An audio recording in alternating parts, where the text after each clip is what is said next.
For over a century, we've kind of taken one thing for granted, that each new generation gets a little bit smarter. But what if that's not true anymore? What if that trend is actually flipped, and the very technology in your hand right now is the reason why? Now, that's not some clickbait headline I just made up. Nope, that is a direct warning from a pretty prominent neuroscientist.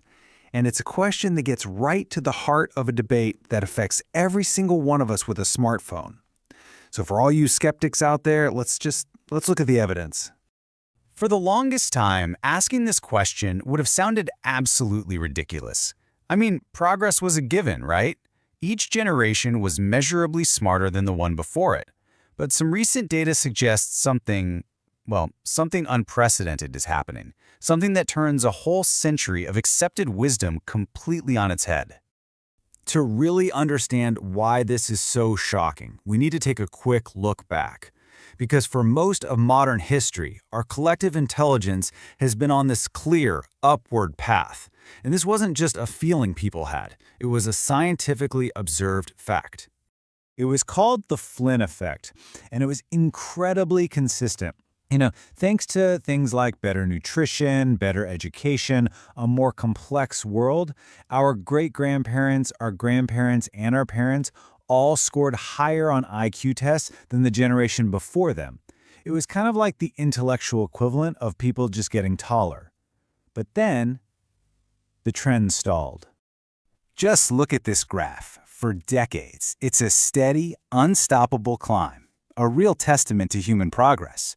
But then, right around the turn of the millennium, the line just flattens out. And in several developed countries, it's actually started to dip. Scientists have a name for it, the reverse Flynn effect. And it just begs the question, what on earth changed? And this brings us to the prime suspect in our little investigation, technology. Neuroscientist Dr. Cooney Horvath, for one, argues that the timing is no coincidence. The dawn of the internet age and the fact that smartphones are everywhere, well, it lines up almost perfectly with this intellectual plateau. So here's the fundamental shift, the big change in how we see our tools. A hammer, right? It extends the power of your arm. A telescope extends the power of your eyes. But according to Dr. Horvath, our modern devices don't just extend our abilities, they're actually designed to replace them. We've basically started outsourcing core functions of our brain. I mean, really think about it. When was the last time you memorized a new phone number? Or tried to get around a new city without a GPS telling you every single turn? We are offloading our mental heavy lifting to the cloud. And the argument is that these mental muscles, well, when you don't use them, they start to atrophy. And it's not just our memory that's at risk here. That constant stream of notifications, the endless scroll of short videos, it's literally rewiring our attention spans. Real problem solving, the kind that IQ tests measure, requires what's called deep work, the ability to just focus without distraction. But our digital world trains our brains for the exact opposite, shallow, fragmented attention. Okay, so that's a pretty convincing case against technology, right? Sounds pretty bad. But hold on, because here is where the story takes a really fascinating turn. What if the problem isn't that we're getting dumber, but that our very definition of smart is a century out of date? And this is the major counter-argument. A lot of experts believe that using a traditional IQ test to measure intelligence today is kind of like using a yardstick to measure your internet speed. The tool just isn't designed for the job anymore. Just think about the difference. IQ tests are great at measuring skills like mental math and recognizing patterns by rote, skills that were super important in an industrial world. But they completely ignore the skills we need to thrive today. Things like filtering an absolute ocean of information, adapting to new software on the fly, and navigating really complex digital systems. This leads us to what might be the resolution of our whole mystery. What if we're not actually witnessing a decline at all, but a profound evolution, a fundamental rewiring of the human brain as it adapts to this new digital environment? This quote just nails it, I think. It perfectly captures this idea of a cognitive trade-off. We might be losing a little bit of skill in that old-school, deep-focused logic, but we're gaining a whole new breadth of skill. The ability to manage tons of information streams and just effortlessly navigate the digital world. It's not better or worse, it's just different. So this brings us to the absolute core of this evolution.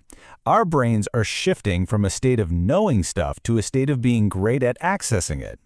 In the past, being smart meant how much information you could store in your head. Today, it's much more about how effectively you can find, check, and apply information that's stored literally everywhere else. So, let's give this new skill a name. Let's call it cloud-based intelligence. It's the ability to use the entire internet as an extension of your own mind. And it's a skill that our current tests don't even begin to measure. Yet you could argue it's one of the most important cognitive abilities you can have in the 21st century. So where does that leave us? Well, we're not necessarily getting dumber, but our intelligence is definitely changing. And that change comes with a very real trade-off that affects each and every one of us personally. Here it is, plain and simple. Every digital convenience has a biological cost. Using GPS is super easy, right? But it weakens our natural ability to form mental maps. Having a calculator in our pocket is efficient, for sure, but it dulls our skill for doing math in our head. We are constantly making these little trades, a lot of the time without even realizing we're doing it. And that's the question I really want to leave you with. It's not about ditching technology. That's not going to happen.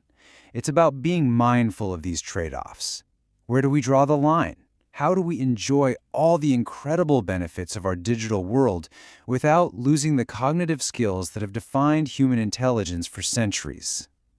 Honestly, there's no easy answer.